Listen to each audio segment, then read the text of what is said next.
want Republicans dead. Where I could stand in the middle of Fifth Avenue and shoot somebody and I wouldn't lose any voters, okay? The women with the least likelihood of getting pregnant are the ones most worried about having abortions. On January 6th of 2021, you had tens of thousands of people peacefully protesting. So, it's not a right-wing conspiracy theory. It's not QAnon. It's real.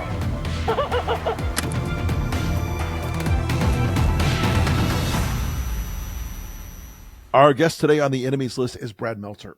Brad is a prolific author, and this is the 10th anniversary of a book series that I think, Brad, you guys should be enormously proud of. Ordinary People Change the World is a kid's book series, and you've got 2 new books out in the series right now. I Am Mr. Rogers and I Am Ruth Bader Ginsburg. And I wanted to have you on the show today just to talk a little bit about this because, as you've said, we live in a time where role models are hard to come by, and where optimism and hope for especially for younger readers seems to be kind of a scarce resource right now. Talk to us about both these 2 books and the series itself, and why you guys started it, and how it's different now in your 10th year. Yeah, so we started this series because I had little kids, who were 5 years old and 8 years old. And I was watching them look at reality TV show stars, or even today, looking at, people who are successful business, men. Just because you're a successful business person doesn't make you a hero. Right. What you have to do is think about someone beside yourself. And so we were like, you know what? We're going to start with Amelia Earhart, Abraham Lincoln. We did I Am Rosa Parks. I Am Albert Einstein. My son loves sports. So I was like, forget a millionaire overpaid athlete. Let me show you what a real sports hero looks like. I did I Am Jackie Robinson for him. And, what's happened, and we can talk about, the newest ones, but what's so fascinating is if I asked, I don't care what anyone's politics are, name the biggest heroes, you're going to come where some of those first 5 are going to be on a lot of people's lists. But we're now 10 years into this series. And so what we see now, and I find, is it's almost, I think the best heroes aren't the heroes that you ask for, they're the heroes you need. They're never the heroes you want. The best one, and especially, I believe, having written so many books about presidents, I still believe to this day that the very best president is not the person who gives the best speech, who has the best rhetoric. It's the person who, in a moment of great disaster, absolutely can pivot and is ready for that disaster. Our greatest, whether it's George Washington, whether it's Abraham Lincoln, whoever you think it is. But it's that moment where you can react. And I feel 10 years in, what we define as a hero is fascinating to me. And I think that Mr. Rogers, I Am Mr. Rogers and I Am Ruth Bader Ginsburg both came out of this need, at least for me, where I just felt like, my God, we are just not kind anymore. We're starving for kindness as a society. My kids are starving for lessons in that. So of course I Am Mr. Rogers became the one. And we can talk about him and his life and the lessons in there. And even, again, Ruth Bader Ginsburg, I'm sure there are people who are like, oh, I'm mad. She took that, she retired too early, or, oh, she's too liberal. There's no politics in her book. Her book is not even about her being a Supreme Court justice. Right. She's got kind of a great life story beyond the... And that's what caught my, I said, she is the only person who, even if she was never put on the Supreme Court, she should have an I Am book to herself. Because what she does since she's a little girl, and this is, again, when she's a little girl, we think of Ruth Bader Ginsburg right now as this big, austere Supreme Court justice. Right. But when she's a little kid growing up in Brooklyn, she just likes, going on adventures. She likes playing stoop ball. She likes riding her bike, climbing trees. But in the books that she's reading as a little girl, girls can't do that. Boys are the ones who go on adventures. Girls are supposed to sit around their pretty pink dresses. And, she wants to do woodworking, but they're like, girls can't do woodworking. That's not what girls do. You got to go into home economics. You got to do sewing. And it's her mother who breaks that stereotype, takes you to the library every Friday afternoon, tells you can pick out young Ruth Bader Ginsburg, 5 books. You get 5 books every Friday. And her favorite books are real heroes. They're about Amelia Earhart. They're about Harriet Tubman. And her mother teaches her that lesson. There's absolutely nothing that girls can't do. And I want my daughter to have that lesson. I want my sons to have that lesson. Sure. And Ruth Bader Ginsburg spends the rest of her life, not just fighting, we think of her as this feminist, but she fights for men's rights too. She fights for, her clients are men who are being treated differently than women because they're men. They don't get the same benefits that a homemaker might get. And I love the fact that she stands for that. And so, each of these books comes out of, I think at this point, almost like a need that I see for my own kids that I feel like is not being served in society. And the one thing I've realized, Rick, is I'm just not that special, that there are other parents and grandparents out there who are tired of looking at how we treat each other as a culture, who are tired of looking how we define justice. And they come along with us for 10 years now. It is certainly there's every generation thinks that their kids are missing something additional.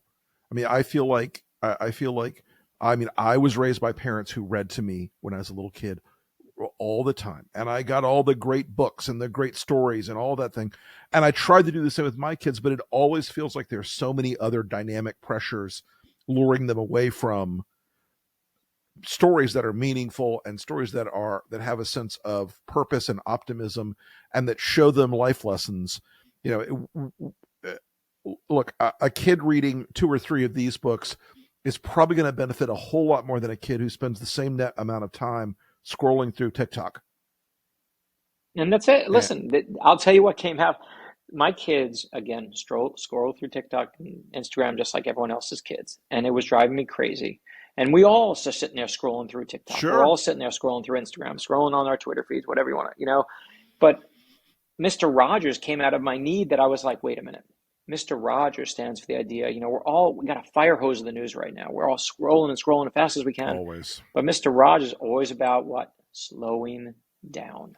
Just the benefits of slowing down. And I know, listen, I can't give a kid a book and say, here's an old Supreme Court justice and a real old man. Go, drink up, Johnny. No kid's going to go for that. And right. My daughter, I told my daughter when I started this series 10 years ago, my daughter was 8 years old. I said to her, I got it. Amelia Earhart. Isn't she amazing? I said to my daughter, she flew across the Atlantic Ocean. And my daughter said to me, big deal, Dad. Everyone flies across the Atlantic Ocean. She couldn't give a crap. She was just unimpressed. Right. And then I told her I found this true story. When Amelia Earhart was 7 years old, she built a homemade roller coaster in her backyard. Took a wooden crate.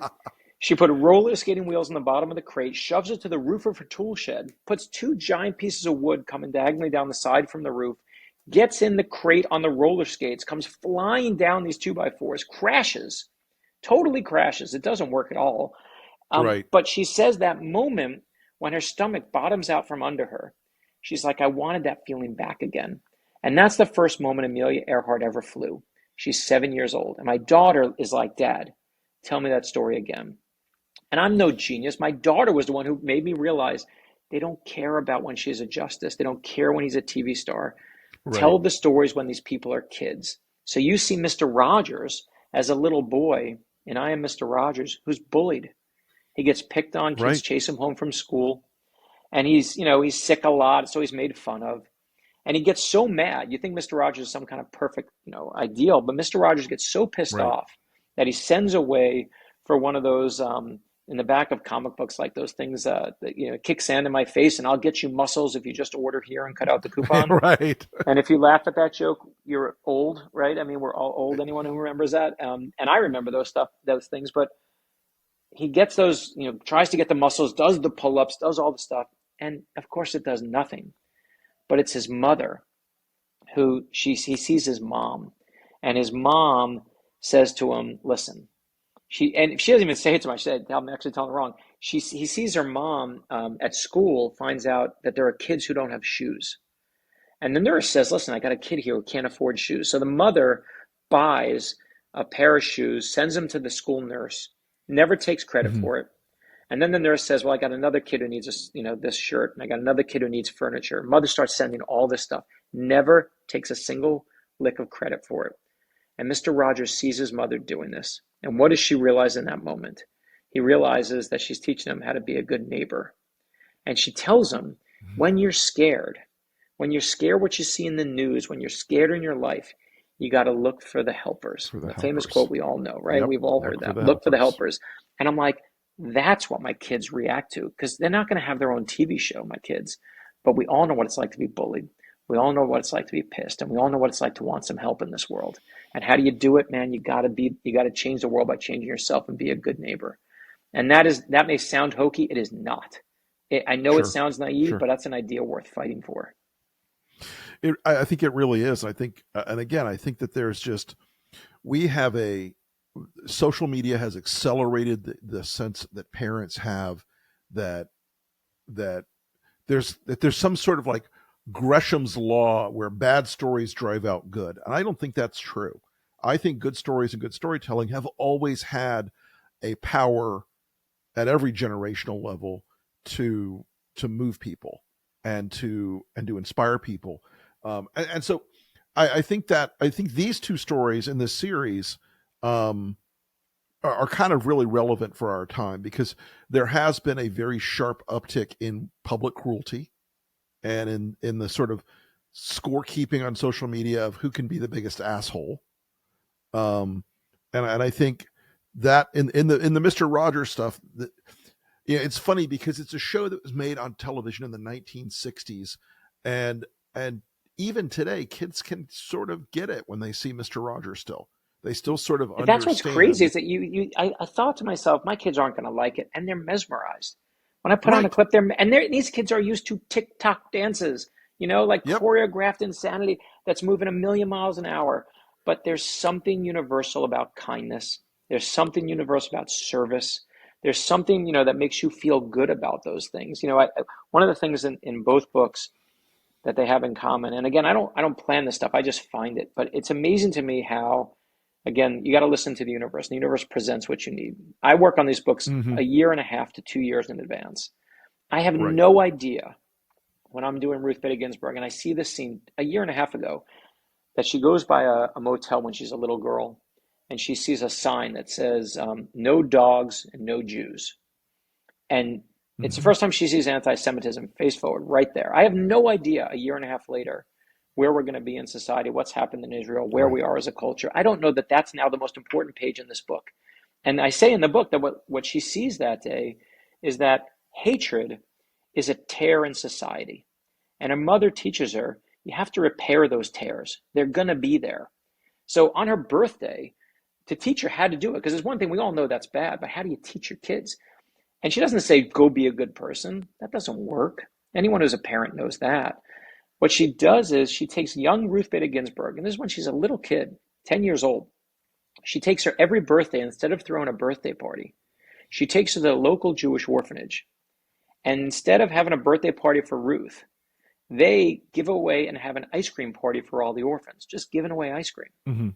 And she learns there, tikkun olam, she learns how to repair the world. I was just going to say, that's very right. You repair the world. That's what you have to do. And Mr. Rogers learns, again from his mom, how to be a good person. She sees from his grandparents. His grandfather always used to tell him, "I like you just the way you are."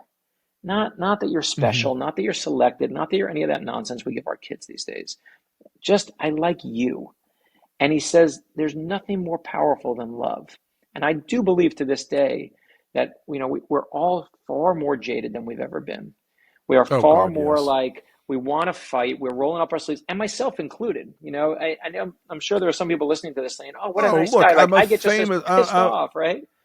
Yeah, look, I'm a notorious scrapper. I mean, I get it. Right. I get the motivation for it. Both of us on our feeds, even though we're looking at all the horrible things, when I see a member of the military come home and see their kid, melt me right there. I am undone right there. I put on my Twitter feed last year, my Instagram feed. It was a moment where the Harlem Globetrotters welcomed up a member of the troops to come home. I was like, those are two of the things I love the most on this planet, the Harlem Globetrotters and troop reunions. It was one of the most popular things I ever put on the internet. And I know it shows me I'm not alone. And we can either be pissed off at the whole world and fight every day, or continue the fights for what's important. Certainly Ruth Bader Ginsburg does, certainly Mr. Rogers does. But at the same time, open your heart a little and try and make the world a better place. Because if we're just tearing everything down, which is what our problem is right now in the world, right? We're tearing everything down. Sure. Everything. But if we don't rebuild and teach our kids how to rebuild, we're all going to be standing in just, nothing but sand and madness and flames. It is. Yeah, it is. And it is, examples matter, especially the younger you are. I think the more an example matters. The younger you are, I think the more that an exemplar matters. And so these two books are the ones that are out now. Tell us a little bit about some of the previous versions or the previous editions that you guys have put out. Yeah. So, I mean, and what's so fascinating, so as I told you the first five, and we did My Daughter Loves Our Dog. So I said, here's Jane Goodall. You want to see what you can do with your love of science, your love of animals? Here's Lucille Ball, because I was tired of my daughter looking at people who were just famous for being thin and pretty. But something amazing happened in the 2016 election. Two of our books started selling more than any others. And they were I Am Martin Luther King Jr. and I Am George Washington. And I noticed that it was exactly at the time when Hillary and Donald Trump were screaming at each other every day on TV. They're both yelling at each other. And it wasn't, when those books started selling, it wasn't a Democrat or Republican thing. It was that parents and grandparents on both sides were tired of turning on the TV and seeing politicians. And what they wanted to show their kids were leaders. And we all know that a politician is very different than being a leader. And we sold, our I Am Martin Luther King Jr. book, our I Am George Washington book. Those books sell and have sold for 10 years. And I believe it's not because, there are a million books that have been written about these people. These are great men in our society. Sure. Rosa Parks, same thing. Our same thing we did, we've done Frida Kahlo. We've done, all these different people. Walt Disney, Jim Henson is one of my favorites. We've done Muhammad Ali and Malala teaching you how to fight back. I mean, when I saw, and what's fascinating is each time we did John Lewis, you can see that there are people who are fighting back with these books, building libraries of real heroes for their kids, their grandkids, their nieces and nephews. We've got 7 million books in print. And it shows me that there are so many parents out there who are like, enough with this nonsense. And we do it every time in reaction to stuff. When I saw that Muslims were being targeted, I was like, we're doing Muhammad Ali. We're doing Muhammad Ali, and we're going to show people how you fight for justice. This is what you're going to learn. And each time we do one of these books, the only thing I learn is when I look now 10 years in, 32 books in, the one thing all these heroes have in common is, one, they're doing what they love. It's their passion. And Jane Goodall loves animals, and she's doing it for that. Muhammad Ali does it through boxing. Benjamin Franklin does it through creating himself as a better person when we did Ben Franklin. How do you improve yourself? How do you improve the world? You improve yourself. But they're passionate about whatever that thing is that moves them. Or Malala, about education, whatever, Jim Henson for puppets. And Ruth Bader Ginsburg and Mr. Rogers, of course, for theirs. And the other thing is these are completely diverse people, but they all have that thing in common. And that's reassuring to me. That's awesome to me, right? Is like we can be from all these different places, all these different backgrounds, all these different skin colors, different demographics, rich, poor, everything. And Mr. Rogers was actually super wealthy. Ruth Bader Ginsburg grew up poor in Brooklyn, but they all have this thing of going for their passion. And the key other thing they all have in common is they help someone. They all help someone beside themselves. The people we're focused on today in our society, right? Whether it's on Twitter or having your own rocket ship or any of that nonsense, is people who are focused on themselves. And if you said to me, I could have one thing that I could teach my kids, it's, man, make it beside yourself. That's how you be a good human being. And I can't change the minds of adults anymore, but I've armed an army. I got 7 million kids now on my side. I'll take that any day. I can't change the world with it, but I'm going to try. God bless. Well, Brad Meltzer, thank you so much for coming on the podcast today. Folks, the books are in this series, Ordinary People Change the World. It's a great kids book series. The new books that are out now are I Am Mr. Rogers and I Am Ruth Bader Ginsburg. And folks, in a time where we need some role models, Brad has put some stuff out there in this series that I think is incredibly valuable. And I hope you'll go ahead and order I Am Mr. Rogers and I Am Ruth Bader Ginsburg. Because you know what, folks? We talk about a lot of books on this show. We talk about a lot of weighty ideas and crises and terrible things that are burdening our culture and our politics. And once in a while, it's good to look at something with some uplift. And it's good to look at something you can say to your kids, hey, this will help you. and this is good for you. So thanks again, Brad. I appreciate you coming on, brother, as always. And best of luck with this. And I look forward to having you back on the podcast soon. Can't wait, Brother Rick. Thank you so much.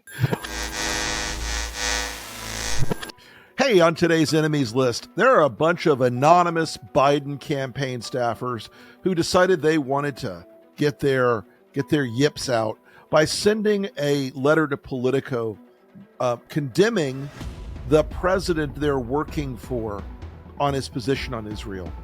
Guys, if you're in the campaign, I don't give a red hot shit what your position is on Israel versus Hamas. I don't give a single flying fuck. If you are out there betraying the man who is standing almost alone in this system against Donald Trump and a fascist movement that's coming our way at 1,000,000 miles an hour, if you're out there sending anonymous pissed off letters to Politico, quit. Just fucking quit. Leave the campaign and go do something else that salves your delicate conscience. This is outrageous. It is unbelievable. It is infuriating, and it shows you don't understand the threat you face. You shouldn't be on the campaign if you're going to do something like this. It's absolutely outrageous, and you are all on the enemies list.